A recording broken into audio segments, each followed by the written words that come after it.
안녕하세요. 더포처 대표 조준희라고 합니다. 가정의학과 전문의입니다. 작은 의원을 운영하고 있습니다. 오늘은 제가 방송사에서 연락이 와도 제가 출연하지 않는 이유를 말씀드리려고 하는데요. 저희 병원은 환자 숫자가 그렇게 많이 오진 않습니다. 하지만 근본적인 치료를 원하시는 분들이 많이 찾아오기 때문에 진료 시간이 좀 긴 편이고, 환자 대기 시간들이 어떨 때는 뭐 한 2시간, 1시간 반 이렇게 기다릴 때도 많은 편이에요. 그래서 많은 환자분들이 오는 건 참 감사한 일인데, 너무 많이 와버리면 누구나가 성질이 날 수가 있겠죠. 대기 시간이 길어지니까. 그런데 물론 진료를 하고 나가실 때는 다 웃으면서 나가시긴 하지만 여러 가지 문제점들이 있습니다. 그래서 저희 병원에 오시는, 어떻게 알고 오시는 이제 연세 드신 어머님들, 연세가 70세, 80세 넘어가시는 분들이 무릎 관절염 때문에 오시는 경우에도 너무 고맙다고 인사를 하지만 제가 꼭 드리는 말씀이 있어요. 환자 소개는 하지 말아주세요 라고 얘기를 합니다. 왜냐하면 이제 저희가 치료할 수 있는 인력은 한정되어 있고, 저도 또한 계속 하루 종일 미친 듯이 일을 할 수는 없기 때문에 환자분들을 보다 보면, 시간에 쫓기다 보면 제 마음에 드는 100%의 진료가 되질 않거든요. 그래서 환자가 적정 수준으로 유지되기를 바라는 마음에 제가 가급적이면 많은 홍보를 하고 있지는 않습니다. 하지만 이제 방송사에서 연락 온 건 정말 감사한 일이고 저도 기분이 굉장히 뿌듯하죠. 근데 방송에 만약에 나가게 됐을 경우에 많은 일들이 발생합니다. 그래서 제 호흡에 관련해서 방송사에서 강의를 해달라고, 이제 방송에 좀 출연해달라고 연락이 왔었는데, 만약에 출연하게 되면 호흡 환자들이 엄청 오겠죠. 근데 제가 모든 호흡을 볼 수 있는 사람이 아니에요. 호흡기 내과에서 봐야 되는 질환들도 있고 다양한 질환들이 있는데, 제가 알고 있는 것은 기질적인 문제가 있는 게 아니라 호흡의 패턴이나 호흡 양상 장애가 있는 사람들을 봐주고 있다는 거죠. 그런 환자분들이 많이 오게 되면 기존에 제가 보고 있던 환자분들이 오히려 불편한 일을 더 겪을 수 있기 때문에 저는 이제 방송에 출연하지 않기로 결심을 했던 거죠. 한편 저는 워크샵은 굉장히 열심히 다니고 있는 편이거든요.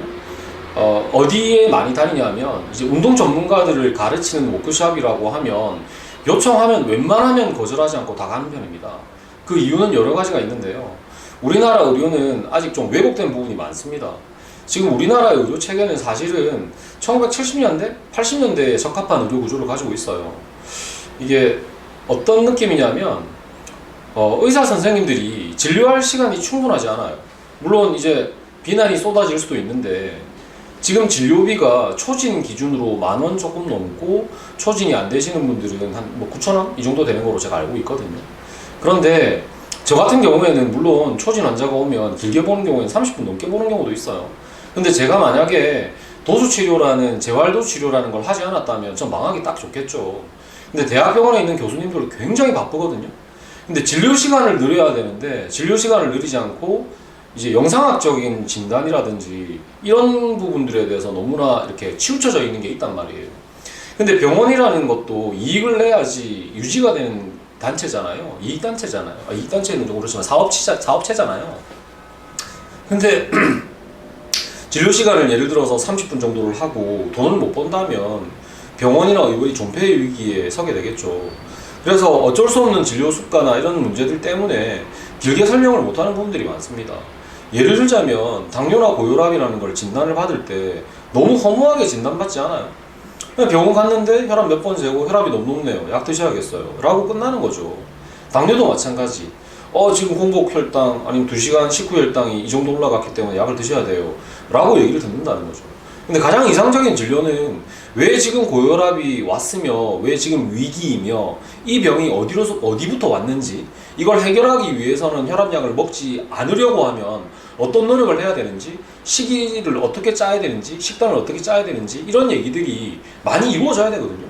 그러면 내과 선생님들이 아무리 하루에 환자를 못 봐도 어느 정도 유지를 하려고 하면 최소 한 5, 60명은 보셔야 될 거거든요.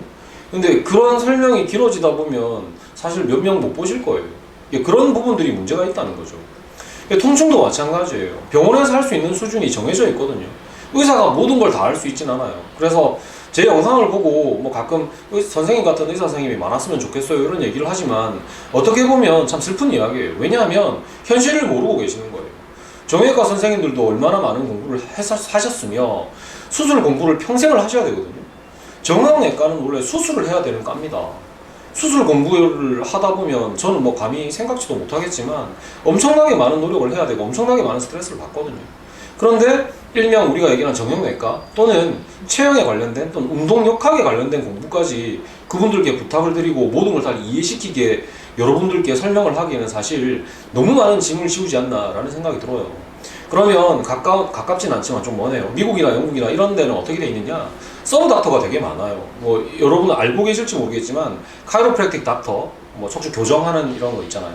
그거랑 오스토패틱 닥터, 뭐 정골의학 의사라고 얘기를 하고, 그다음 내추럴 닥터 미국은 있죠. 그 다음에 물리치료사 선생님들도 개업을 할 수가 있죠. 이런 여러 가지 서브 닥터들이 되게 많습니다. 그 서브 닥터들이 수술을 요하지 않는 부분에서는 전문가로서 많이 활동을 하고 있다는 거죠. 근데 우리나라 현실은 카이로프랙틱 닥터 없죠. 뭐 오스테오패틱 닥터 없죠. 뭐 내추럴 닥터 없죠. 그다음 물리치료사 선생님들 개업 못하죠. 이런 상황이라는 거죠. 물론 제가 이 얘기를 하면 의사 단체에서 저를 이렇게 좀 싫어할 수도 있겠지만 사실은 사실대로 말씀을 드려야 되니까요. 원래 전문의를 따게 되면 사실 혈액종양내과 같은 이런 교수님들은 암을 평생 동안 보고 공부를 하는 거잖아요. 근데 그분들이 대학병원을 그만두고 개업을 했을 때 암 환자를 볼까요? 감기 환자 보고 계시는 거죠, 대부분. 이런 이제 문제점들이 있다는 거죠. 그래서 제가 많이 이야기가 이렇게 흘러나왔는데, 제가 워크숍을 열심히 다니고 필라테스 선생님이나 아니면 피트니스 선생님들, 그다음에 그 운동 처방사 선생님들이나 이런 분들에게 강의를 제가 열심히 하는 이유는 그 서브 닥터의 역할들을 해주길 바라는 거예요, 이분들이. 그리고 필라테스 선생님들 중이나 이런 그 트레이너 선생님들, 운동 처방사 선생님들 중에 진짜 열정을 가지고 공부 열심히 하시는 분들이 있거든요. 그래서 그런 분들을 보면 와, 정말 이 정도까지 열심히 했으면 이분들 학교 다닐 때 이렇게 열심히 하셨으면 의대 가지 않았을까? 이런 마음까지 들 정도로 열심히 하시는 분들이 있거든요. 그런 분들을 만나서 제가 뭐 미약하지만 작게 알고 있는 지식이지만 같이 전달하고 공유하게 되면 좀 더 이렇게 사회적으로 많은 도움이 되지 않을까라는 생각도 하고 있습니다. 물론 솔직히 말씀드리면 그 강의를 나가면 이제 강사료도 받는 것도 이제 참 감사한 일이죠. 하여튼 그런 것도 작은 목표가 되긴 하지만 큰 돈은 아니지만, 그래서 그런 것들을 하고 있는 이유가, 워크숍에 자주 나가는 이유가 이런 목표가 있습니다. 그래서 11월 28일 날 아마 우리나라에서 아마 운동에 관련된, 그 다음에 피트니스에 관련된 축제가 열리는데, 아이디어 코리아라는 단체가 있습니다. 그 단체에서 저를 이렇게 좋게 봐주셔서 강의를 3개나 맡겨주셨거든요. 그래서 요 오른쪽 상단에 제가 띄워 놓을게요. 그래서 운동 전문가 여러분들, 관심 있는 분들은 제 강의 한번 들어보실 분들이 있으시면 오셔서 들어보는 기회가 될 수 있으니까 일산 킨텍스에서 하는 걸로 알고 있거든요. 그래서 그때 만나봤으면 좋겠습니다. 그래서 오늘 내용은 의학적인 내용은 아니지만 제가 왜 지상파 방송이나 이런 케이블 TV에는 나가지 않고 워크숍은 열심히 다니는지에 대한 이야기입니다. 그래서 저는 워크숍은 뭐 평상시엔 진료를 하고 있으니까 일요일 날 밖에 못 하거든요. 그래서 일요일 날 워크숍 나가는 거를 좀 더 열심히 할 거예요. 열심히 하고 제가 가지고 있는 정보를 많이 공유할 수 있도록, 또한 유튜브를 통해서도 운동 전문가분들과 많은 소통을 할 수 있도록 노력할 거고요. 그 다음에 많이 아프신 난치성 환자분들을 위해서도 좋은 영상 좀 더 많이 남길 수 있도록 노력하겠습니다. 오늘 별 재미없는 내용일 수 있는데 많이 들으셔서 감사하고요. 다음에 또 다른 내용으로 찾아뵙도록 하겠습니다. 감사합니다. 더 포쇼의 조준이었습니다. 감사합니다.